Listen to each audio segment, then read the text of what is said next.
This is my update for Russian military operations in Ukraine for August 27th, 2022. Now, there was a recent Pentagon briefing talking about a nearly $3 billion aid package for Ukraine. I'm going to get into the details of that. But before I do that, I want to talk about the situation on the ground in Ukraine so that you can compare the actual situation on the ground in Ukraine, even according to Western sources, to what Undersecretary for Policy Dr. Colin Kahl is going to try to convince you of during this recent briefing. So let's talk about Kherson. We kept hearing for weeks, if not months, about a Ukrainian offensive to retake Kherson. And then recently an offensive materialized, but it wasn't on Ukraine's side, it was on Russia's side, and it was Russian forces moving from Kherson all the way up to the boundary between Kherson and Nikolayev region, where Nikolayev city is located, and this is one of the cities that Russian forces are going to have to take if they intend to take Odessa. And by taking Nikolayev and Odessa, what is left of Ukraine will then be landlocked. Not only is this depicted on pro-Ukrainian sources like liveuamap.com, where you can see over the course of a week, even this map is depicting territory being taken by Russia in the direction toward Nikolayev. You also have articles like this from the National Interest. It says, does Ukraine have hope of recapturing Russian-held Kherson? And the article says, Russian forces have reached the border of Ukraine's southern Nikolayev region, according to top military officials. So Ukrainians call it Nikolayev, Russia calls it Nikolayev. And if you study World War II history, it was called Nikolayev. That's why I call it Nikolayev. And that's why I call Kharkov instead of Kharkiv. And the same goes for Kiev and Kyiv. The article also says the claimed progress of Russian troops comes on the heels of long-standing assurances by top Kyiv officials that Ukraine's armed forces are planning a large-scale counteroffensive in the Kherson region. There are few concrete signs that Ukrainian forces are now preparing for a major assault in the south, with military experts noting that the window for such a campaign likely no longer exists. If there was a window of opportunity to strike the Russians in this region a few weeks ago, I think that it has now passed, defense analyst Konrad Muzuvka told the Moscow Times. Recent Ukrainian strikes against soft Russian targets in the Crimea and Kherson regions, including bridges, ammunition depots, and air bases, have not been followed by significant Ukrainian ground advances. Now, you could say that Ukraine striking these targets were shaping operations. Indeed, if you were trying to plan an offensive to retake Kherson, you would have to conduct shaping operations first. You would want to try to minimize Russian resupplies in the area. You'd want to try to hit Russian forces wherever they're staged. You would want to do a number of things, and this is what Ukraine was attempting to do, even with these multiple launch rocket systems, HIMARS, supplied by the United States, just 16 of them, 8 of which Russia claims they've already destroyed. They were not hitting nearly enough of these targets to make any sort of difference, to disrupt Russian resupplying efforts and logistics and sustainment nearly to the degree that they would need to actually make any sort of difference ahead of an offensive. It just was not enough. And if you want to know what enough looks like, look at the precision long-range strikes Russia is carrying out on a scale much larger than these strikes by Ukraine, and they're done every single day. They're done by Russia's own satellite-guided multiple launch rocket systems, the Tornado S, along with a huge number of unguided rocket launchers, guided artillery, short-range ballistic missiles like the Iskander system, cruise missiles, and of course Russia's military aviation that they still have the vast majority available to them to conduct these type of operations. All of that is what Russia is doing to disrupt Ukrainian supply lines and their ability to sustain and resupply their combat operations. And this is what has allowed Russia to, and very incrementally, advance on the battlefield. Ukraine cannot match that. They certainly cannot exceed that. And this is why this Kherson offensive has not yet materialized. And I want to stress that I'm not going to underestimate Ukraine and say that this will never happen. I'm just going to say that the evidence available to me right now suggests that they don't really have the ability to launch an offensive to retake Kherson. And I've said before, and I will say again, the best case scenario is that they do somehow overwhelm Russia's military presence there and they take Kherson, but because of the damage they've done to the bridges crossing the Dnieper River to Kherson city, they're going to be stuck there. They're not going to be able to move any further south. And this counteroffensive in the south of Ukraine does nothing to address Russia's main force in the east. It will be left completely untouched by these operations. By the time those forces are done in the east, they will come in force to retake Kherson. That is the best case scenario for Ukraine. That is not a very good scenario, to be honest. Now, what about elsewhere? That's the story in Kherson. Russian forces have moved up to the boundary between Kherson, the Kherson region, and the Nikolayev region. What about in the east? Well, in the east, Russian forces continue this incremental advance along the Seversk-Bakhmut defense line.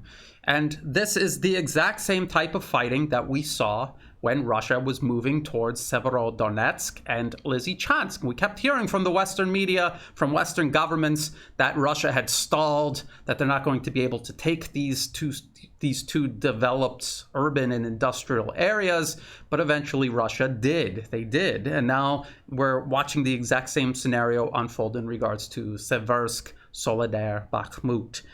They're going to continue doing this until they take this defense line. And then they'll start working on the Slavyansk-Kramatorsk defense line. And that will be the last significant defense line Ukraine has created and has been maintaining for the last 7 to 8 years.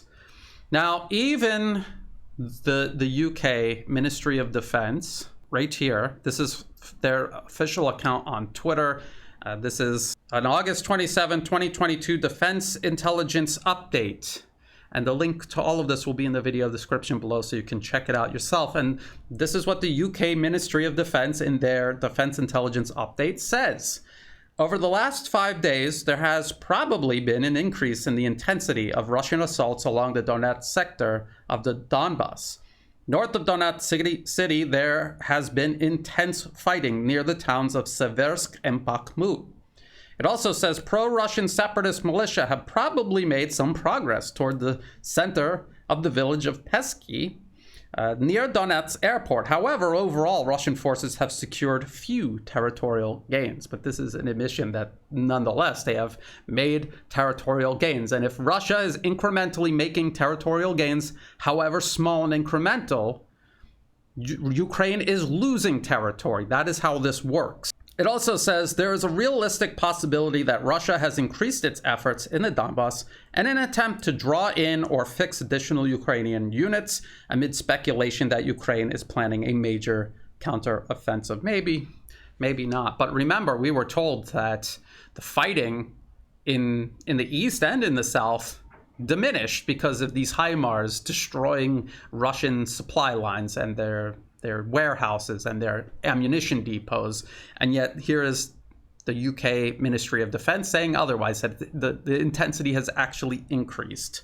How do you account for that? So keep all of this in mind. Keep in mind that Russia has advanced toward the boundary between Kherson and Nikolayev. Keep in mind that even according to the Ministry of Defense, the UK Ministry of Defense, Russia is making gains in the Donbas region and that the fighting is intensifying. Keep that in mind when we go over this. From the U.S. Department of Defense, Undersecretary of Defense for Policy Dr. Colin Kahl holds a press briefing on security assistance in support of Ukraine. This was August 24th, 2022. I was extremely busy this week. I meant to cover this much sooner, but nonetheless, all of this information is still very relevant. You'll find out why in just a moment. So this is Undersecretary Kahl presenting this gift of almost $3 billion on Ukrainian Independence Day. And he's talking about how Russian military operations are undermining Ukrainian independence. And the sad irony here is that Ukraine already lost their independence 8 years ago in 2014 when the US government overthrew the elected government of Ukraine and installed the client regime into power in Kiev, answering to Washington and serving Washington's interest. Not only not serving Ukraine's interests, but actually following Washington's dictates at the cost of Ukraine's best interests. That is what they have been doing ever since. So you want to talk about Ukrainian independence. They already lost it 8 years ago. And if they want their independence back, they can't fight Russia for it. They have to take it back from the ones who took it from them. That is Washington and their allies. Undersecretary Kahl says the Department of Defense has decided to provide an additional $2.98 billion in security assistance to Ukraine under the Ukraine Security Assistance Initiative, or USAI. As you are all aware, this is the largest single security assistance package we have ever provided to support Ukraine. In previous briefings, we've discussed various Presidential Drawdown Authority packages, or PDA packages. It's important to note that USAI is different from Presidential Drawdown because we will be procuring these systems under USAI from the private sector rather than pulling them out of our own stocks, which is what we do with PDA. So usually these briefings that I go over, these security packages, assistance packages that the US announces, they are drawing from the US military's inventories. They have HIMARS trucks and rockets sitting there in their inventory to be used by the US military. They're taking those and sending them to Ukraine. This is different. This is drawing up contracts with arms manufacturers, ordering this, and then sending it to Ukraine. And because that's what they're doing, everything in this package is not going to reach Ukraine until months or even years later. And I'm going to go over some of the details of that here in just a moment. Now, what is the rationale of announcing this aid package? Listen to this. Listen to how actually insecure the US sounds at this point. Vladimir Putin, this is Undersecretary Kahl talking. Vladimir Putin seems to believe that Russia can win the long game, outlasting the Ukrainians in their will to fight and the international community's will to continue to support Ukraine. This USAI package is a tangible demonstration that this is yet another Russian miscalculation. We're going to go over everything in this package. And when you see what they are putting in this package, things that Ukraine isn't getting for months or years, you will see that even if they got it tomorrow, it would make absolutely no difference. All it's going to do is what US and Western aid in general has been doing all along, prolonging the inevitable loss of Ukraine. It's not going to turn the tide of this conflict. It's just going to draw it out. And when you draw it out, as you draw it out, Ukraine loses more of two things: more territory and more soldiers, 100 to 200 or more every single day. This is what the US and its support to Ukraine is doing. It's not helping it, it's helping destroy Ukraine more thoroughly. It's like a fire. You put something in the fire, the longer it's in the fire, the more of it that is consumed. This is what the US is doing to Ukraine. So what is exactly in this package? 6 additional national advanced surface-to-air missile systems with additional munitions for these launchers. They're an air defense system developed by the West. They're inferior to the S-300s that Ukraine had at the beginning of this conflict. Ukraine had quite a few of these S-300 systems. S-300 systems are superb air defense systems, superior to whatever the West could possibly send them. The S-300 and above, developed by the Soviet Union and now the Russian Federation, these are the best air defense systems on Earth. And because Ukraine cannot repair these, they don't have any more spare parts, they cannot make the missiles that these systems launch, they need to replace it. So even though the National Advanced Surface-to-Air Missile System is inferior, I guess it's better than nothing. But that is the story behind that. They're sending 245,000 rounds of 155 millimeter artillery ammunition. This is what the M777 and other artillery systems the US and its allies have sent to Ukraine. But this is less than Russia uses in a week. 245,000 rounds is less than what Russia fires in a single week. So this is how insignificant this aid package actually is. And this is supposed to be an unprecedented commitment to Ukraine, but you see how insignificant it actually is. They say up to 65,000 rounds of 120 millimeter mortar ammunition, up to 24 counter artillery radars,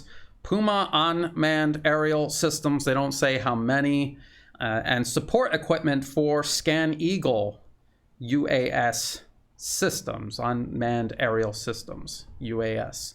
The Puma and the ScanEagle, these are used for surveillance and for adjusting artillery fire. It's comparable to Russia's Orlan 10. I've talked about this before. Russia has well over 1,000 Orlan 10s in their inventory that they can draw from. How many ScanEagles is the US sending Ukraine to compete with 1,000 or more on Russia's side? 15 of them. And then this package, they're not talking about sending an additional ScanEagle drones. No, they're not sending any more. They're getting 15, and this is extra equipment for them. That is it. That is what they're getting. So you again, how meaningless is this aid actually when you look through the details? They're also talking about the Vampire counter unmanned aerial system, laser guided rocket system. It's an anti-drone laser guided rocket system that you can mount on anything. You can mount it on a pickup truck. So semi-portable. If you look at articles like this from Forbes, US is sending Ukraine Vampire systems to turn pickups into missile launchers. And you can see a picture of it right there. That is the rocket launcher. So you can see it's kind of small.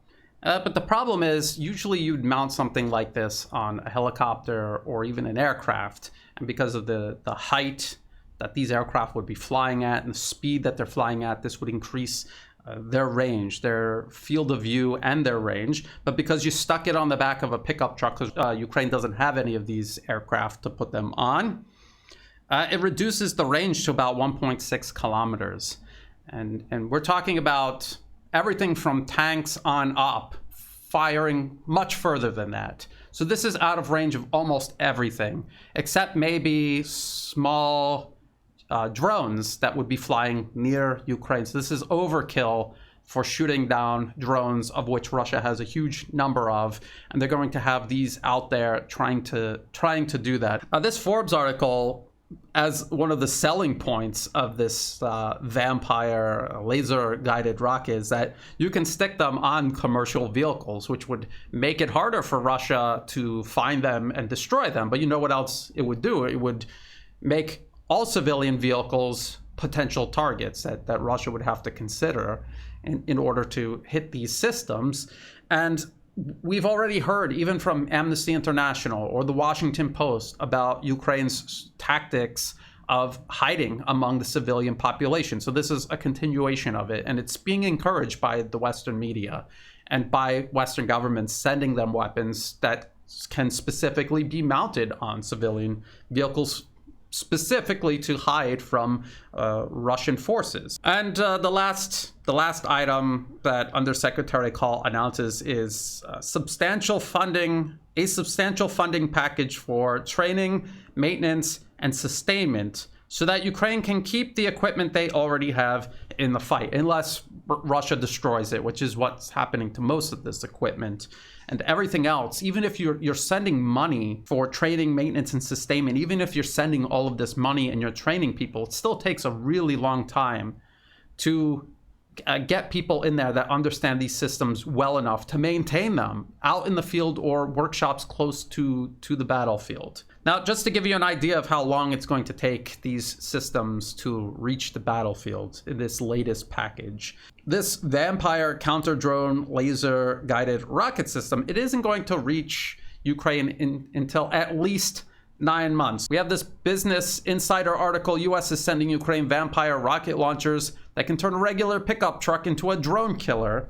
And it says a spokesperson for L.H. Harris told Insider the company expects in the coming days to receive a formal order from the U.S. government specifying how many units will be shipped to Ukraine. The company expects to be able to deliver the systems within 9 months. So this is an optimistic, estimate from L.H. Harris, the company that makes this and will be making money off of this, selling this to Ukraine. 9 months at least, probably longer than that. Undersecretary Kahl also says, and this is in regards to the timeline of this package, deliveries of this USAI package will begin in the next several months at the earliest and continue over the coming years. While many of these capabilities are not intended to directly contribute to today's fight, they will form the backbone of a robust future Ukrainian force capable of defending Ukraine for years to come. Even if this was sent today to Ukraine, it would make no difference on the battlefield. And it is not going to make a difference in the future. If it's this type of assistance that the U.S. is pumping into Ukraine, this is not going to help them in the short, intermediate, or long term. It isn't. But it's going to make a ton of money for Western arms manufacturers. Now, of course, with these briefings, Undersecretary Kahl makes his statement, and then the floor is open for questions from the Western media. And he's pressed on this timeline quite a bit because everyone in the Western media, they're deeply invested in seeing Ukraine win. They're trying to convince the public that Ukraine is winning. And when they get a chance to talk to the Pentagon, they want to know why more isn't being done to help Ukraine win, because they can see Ukraine isn't winning and what they have to do and how they have to spin everything to try to convince the public otherwise. Here's the irony. The Pentagon is trying to pass this off as a demonstration of the United States' rock-solid support and commitment to Ukraine. That it's trying to call this bluff of Russia's over this being a long-term war. That they're trying to say that this is the U.S. proving that it's up for this long war. No one in Moscow is going to look at this package and think, oh, maybe they are in this for the long haul. Maybe they are going to outlast us in this conflict. No, it's going to give them the confidence that indeed Russia did calculate correctly, that they will outlast Ukraine and its Western sponsors. So what is this really? What is this? Is this really a sign of long-term commitment by the U.S.? Or is this, like what I said during my appearance on the Duran, is this a spending spree the U.S. is going on before everything just starts visibly and completely falling apart in Ukraine? The government begins deteriorating, the front lines begin dissolving, the Ukrainian military visibly begins dissolving to a point where no amount of propaganda can cover it up. This is the U.S. trying to spend as much as possible to make as much money as possible before the window of opportunity closes completely. That's how I see this. That's what I see. I don't see them fooling Moscow, not in the slightest. Undersecretary Kahl says, our continued unified efforts will help Ukraine continue to be successful today and building enduring strength to ensure the Ukrainian people are able to commemorate many more Independence Days for years to come. And like I pointed out, Ukraine is not an independent country anymore. It does what it's told by Washington, London, and Brussels. So that is a very sick irony right there. Also, our continued unified efforts will help Ukraine continue to be successful. I just showed you what a pro-Ukrainian live map is showing us and what the UK Ministry of Defense told us, that they're not successful. They are losing territory in the south and also in the east. It is Russia that is advancing. It is Ukraine that is doing the opposite of advance, retreat. Now, again, the Western media, almost every question is pressing Undersecretary Kahl on why more isn't being sent, why it isn't being sent quicker, why aren't they sending longer range munitions for the HIMARS, if the HIMARS is so successful. One of the questions was about, why isn't the West sending more warplanes to Ukraine? They're out of warplanes. The amount of Soviet warplanes in EU member countries, they have already been sent to Ukraine. There's nothing left to send them. When are you going to start sending Western aircraft? And Undersecretary Kahl admits that that would take years and years to do. That is not a practical form of aid. So all of these articles you read about this being possible, they were lying to you. It is not possible. Even Undersecretary Kahl, who is very comfortable with massaging the truth, even he is not going to try to say that this is a viable option. It is not. What he says instead is that they're going to help upgrade the capabilities of Ukraine's existing air force, which is just a handful of aircraft. And he talks about the anti-radar missiles, which I did a whole video on, these AGM-88 HARM, these missiles that seek out radar signals and try to destroy the radar. And we see them turning up in the middle of fields, stuck in houses. They're either completely missing their targets and just falling into the fields, or they're being shot down by Russian air defense systems. And I've talked about how the AGM-88, under ideal conditions, used by very well-trained US pilots up against antiquated air defenses, still have an extremely hard time of hitting these radars. So Ukraine's Air Force stands no chance. They might be able to hit a couple of radar sets, but not enough to make any difference at all. And as I pointed out before, the way these type of missions operate is you'll have 4 or more aircraft with these missiles trying to shut down enemy radar systems, either by alerting the air defense systems in the area that they're there and that they're threatened by these missiles, so they'll shut their radar off so that the missile can't home in on them, or they will actually destroy the radars in that area. And then at the same time, there are other aircraft coming in to carry out bombing. Ukraine doesn't have enough aircraft to even do these type of missions. So again, it just shows you how impractical all of this assistance is that the U.S. is sending Ukraine. Undersecretary Kahl even was talking about the AGM-88, and he said they're being used to great effect to take out Russian radar systems. I have not seen any evidence of that at all. And if they had pulled this off, you would never hear the end of it. Now, as for the longer range munitions for HIMARS, again, the Western media there is asking Undersecretary Kahl, why aren't you sending these longer range missiles that could be launched from the HIMARS? And he says Ukraine doesn't need them. I don't think anyone believes that answer, no matter which side you're on. I don't think anyone believes that Ukraine doesn't need them. There's obviously many more technical and political reasons why they're not sending them to Ukraine. Because there's so many questions from the Western media kind of rebelling during this press briefing. This is what Undersecretary Kahl says about the necessity of this package, what this almost $3 billion package means. He says and he's talking about Russian President Vladimir Putin, his theory of victory is that he can wait everybody out. He can wait the Ukrainians out because they will be exhausted and attrited. He can wait us out because we'll turn our attention elsewhere. He can wait the Europeans out because of high energy prices or whatever.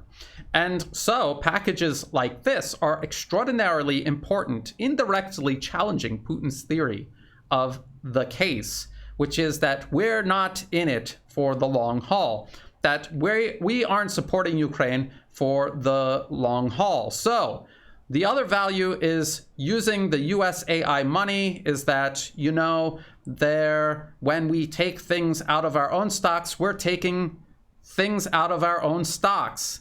And that puts certain constraints on what we can provide on what timelines. When we do USAI, we are buying stuff on contract, and therefore the private sector can produce these things. And I mean, when you really think about what he's saying, first of all, he's indirectly admitting that the US and its allies have run out of inventory to send to Ukraine. They're running out of that. They don't have much more that they can send without leaving their own militaries completely depleted. But the whole point of this package being delayed for months or years is because it takes a long time to build any of these advanced weapon systems. These are not things that you can just turn out every single week. It takes a very long time. And you can see how meager this package even is. So it's not even a huge amount of weapons being ordered and scheduled to be delivered. It's a very small amount of equipment. So again, they're demonstrating by doing this that they were not prepared for a long-term escalation like this. They were unprepared. And I've talked about the RAND Corporation's 2019 paper extending Russia, and how the RAND Corporation itself, this was a report commissioned by the US military. The report warned that the West is not ready to deal with Russia if it decides to escalate significantly in Ukraine, exactly the way it is doing right now. They're not prepared for it, and now we can see they're not prepared for it. It's really as simple as that. Undersecretary Kahl saying this, he's openly admitting that this is a symbolic package to prove that we're in it for the long haul. But there's nothing in the package that is actually going to make any difference in terms of helping Ukraine turn the tide in this conflict. So he's almost openly admitting, yes, this is just symbolic for political points, to try to convince somebody that we're in this for the long haul. Maybe the administration in Kiev believes this. No one in Moscow believes this. I think most discerning members of the public don't believe this. And as far as the objectives this package is supposed to achieve, he says it's supposed to achieve an independent, sovereign, democratic Ukraine, a Russia that has paid more costs and benefits, I think he meant then benefits, and a West that is stronger than when this started. And he claims that all of these objectives are being achieved, and I would say it's actually the exact opposite is materializing right before our very eyes. This goes back to what I said about the real meaning of this package. This is something that's being done to make huge amounts of money for arms manufacturers right now before it's too late. This is what he says. This type of package does not presume any particular outcome of a conflict in Ukraine. So, for example, if the war continues for years, this package is relevant. If there's a ceasefire or a peace settlement, this package is still relevant because Ukraine needs the ability to defend itself and deter future aggression. And if there is no Ukraine, that's the one option he left out. If there is no viable Ukraine left at the end of all of this, they can just ship these weapons somewhere else, probably Poland or Estonia, Latvia, Lithuania, something like that. And so again, it's an open admission that we know this is going to make no difference, but even if it makes no difference, we can still make money off of these weapons and we could just send them somewhere else. Now, there was an interesting question by someone in the Western media. They asked, what does Undersecretary Kahl think Ukraine will look like in 3 years in regards to transitioning over to all NATO weapons from the Soviet systems that they were using at the end of February, mostly Soviet systems. Undersecretary Kahl says something that I have been saying for weeks, if not months. I've been saying this for a long time, and people called me a Putin propagandist for saying this, but this is the U.S. Department of Defense Undersecretary for Policy, Dr. Colin Kahl, saying this. He says, security assistance is flowing in from more than 50 countries, but that also means dozens of systems, and ideally, the Ukrainian military of the future will not be rooted in dozens of different systems, but a much smaller number of systems that are, easier to sustain and maintain and all that. And all of that means the reason why militaries around the globe standardize everything, and nations like China or Russia or even the United States to a certain extent, when they create a new weapons platform, they will try to create a common chassis that they then modify for different roles, so that there is commonality as much as possible between all of these different weapon systems, which cuts down on maintenance, different types of spare parts, what you have to keep on hand in warehouses to maintain and repair these systems, and also in terms of arming weapon systems. If you have a number of different artillery platforms, but they all fire 155 millimeter artillery rounds, well then that cuts down on the need to have a whole bunch of different rounds. You just have one round, but you can use all of these different systems that have all of these different pros and cons. And this is what I've been saying since this started, since the West began sending aid to Ukraine. Every time you send a new system to Ukraine, that means you have to train them how to use it, how to maintain it, and then think about the logistics needed to to operate, to resupply these systems, to maintain them, to repair them, you have to have a warehouse with spare parts for all of these different systems. There is no commonality between any of them. So it complicates training, maintenance, resupplying, everything. And even just using them on the battlefield, it complicates combined arms because you have all of these different systems with different characteristics. It becomes very hard to do calculations for correlation of forces. So I'm glad that the Pentagon is finally telling the public this, because this was obvious from the very beginning, and they tried to downplay it as if this wasn't going to be an issue. It clearly is a big issue.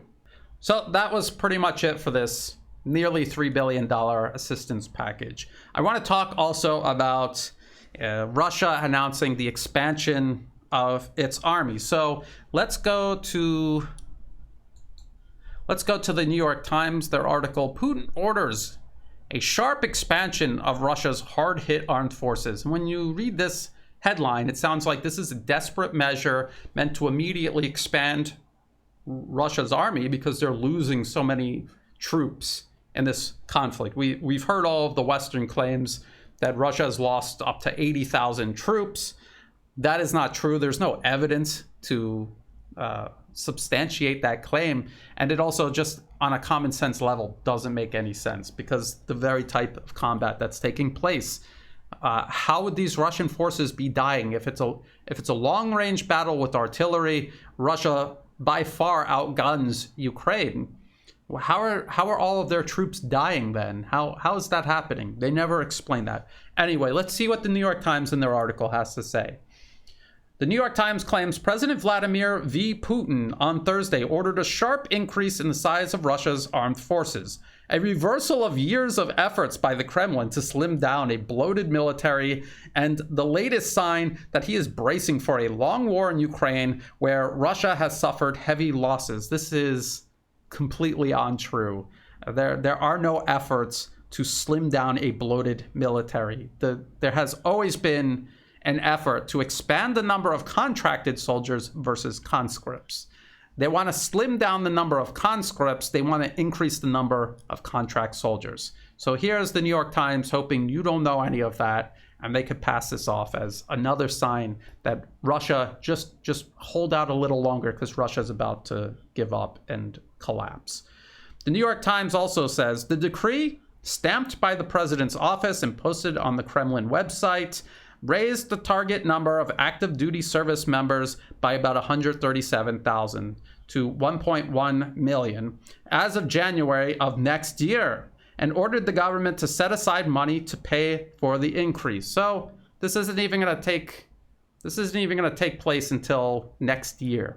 So it doesn't, when as you read this, even this New York Times article, as dishonest as they're trying to be, even reading this New York Times article, the deeper you get into it, the less and less this looks like some sort of desperate measure to make up for losses the West claims Russia is suffering, and a continuation of Russia's attempt to modernize and reorganize its military from Soviet times. And then buried all the way at the bottom of the article, they say, analysts said that Mr. Putin's decree enlarging the army did not necessarily augur a new draft, something that the Kremlin has apparently tried to avoid in order to maintain a sense of normalcy for much of Russia's population. Some also speculated that the decree could be laying the bureaucratic and budgetary groundwork for incorporating other forces into the military, such as the battalions of volunteers now fighting in Ukraine from Chechnya and other Russian regions. I think that is closer to something that makes sense than the way they tried to make this sound in the beginning of the article and in the headline of the article. Pavel Luzin, a Russian military analyst. Now, I looked up who this guy is. They make it sound like he's in Russia and this is what he's saying about, Russia. No, he is from Russia, but he lives in the West, and he's part of all of these corporate-funded think tanks in the West. So he's a major critic of the Kremlin. He is not associated with the Kremlin. They never make that clear in this article. So anyway, the New York Times said, this analyst said, the military expansion decreed by Mr. Putin on Thursday would bring the targeted size of the force back to levels last seen in the early 2000s when Russian soldiers were fighting a second war in Chechnya.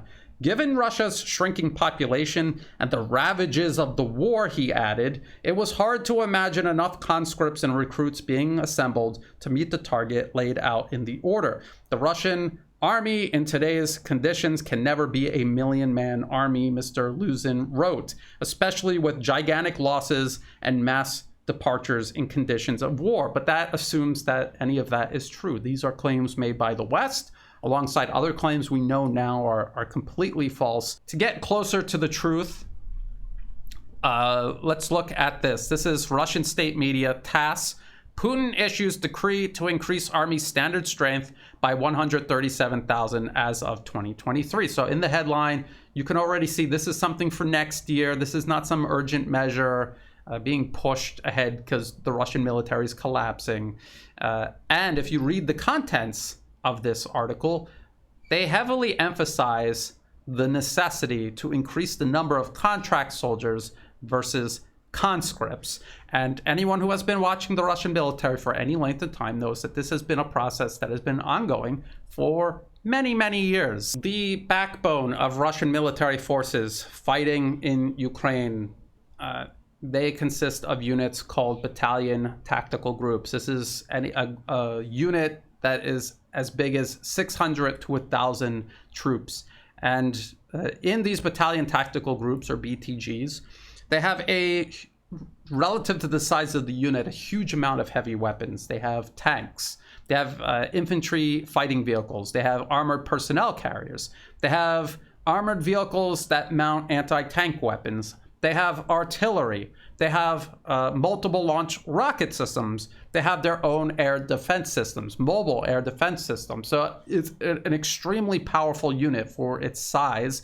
The United States has brigade combat teams, which are actually much, much larger than a battalion tactical group, but they have to call on other units for things like artillery or air defense.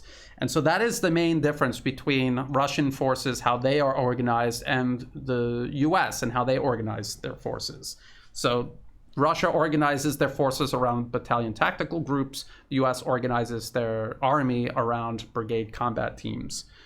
The idea was always for these battalion tactical groups to eventually evolve into brigade tactical groups. As a matter of fact, Russia wanted to create brigade tactical groups to begin with, but they did not have enough manpower because BTGs are made up of 100% contract soldiers. There are no conscripts in BTGs.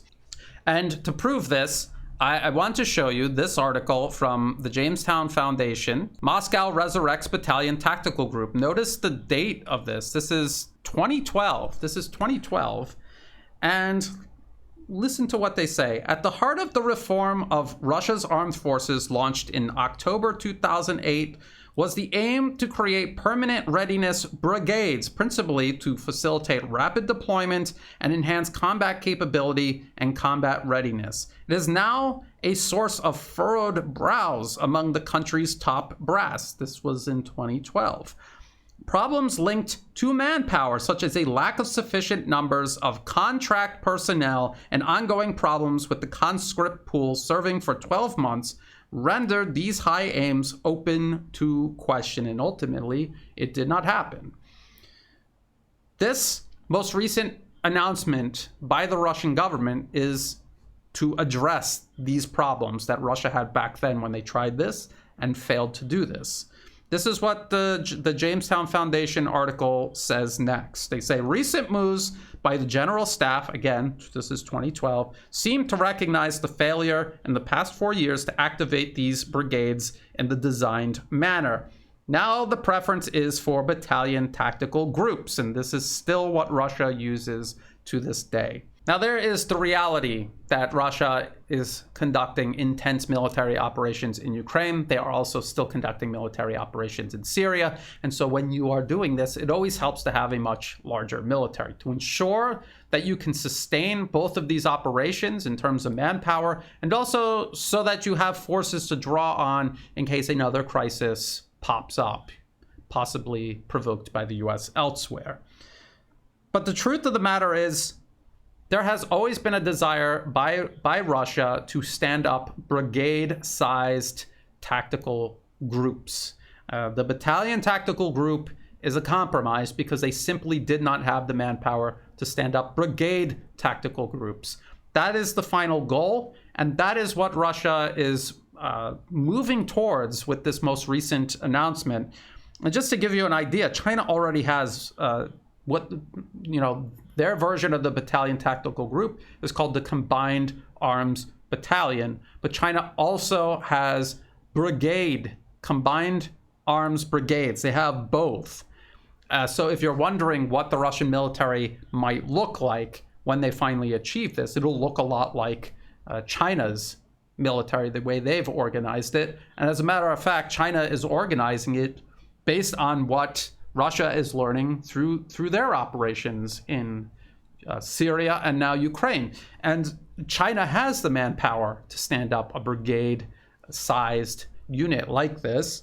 Russia does not. So Russia is expanding their pool of manpower to be more able to do this. That is all. That is what this is. Now compare all of this to what Ukraine is doing, the wave after wave of mobilization that they are undergoing to try to sustain their manpower. You can see that it's a completely different situation. Whatever manpower problems Russia has, Ukraine has 10 times worse. And again, it's not just about finding enough men to stand up a battalion or a brigade. You also need the weapons to put in their hands. You also need training. They have to be trained, and not just on the basic operations of these weapon systems, but how to operate together on a battlefield in combined arms warfare. This requires leadership at various levels of the battalion or brigade, and this is something Ukraine simply cannot do. We cannot do it, will not do it. This is why they are doing so poorly on the battlefield now, and this is why progressively over time they will continue to do worse and worse. So that does it for this update. If you thought this video was useful in any way, please like and share. Think about subscribing to my channel. It's free to do. It helps the channel grow. If you're watching this on YouTube, please check the video description below for other places you can find and follow my work. I'm on Telegram, which is an alternative for Twitter and Facebook. I'm suspended on both of those platforms. You can find and follow my work on Telegram. I update that several times a day. All of my videos on YouTube are backed up on Rumble and Odyssey. And if I am, for any reason, censored off of YouTube, you can find my videos on Rumble and Odyssey. That's where I will update them from then on.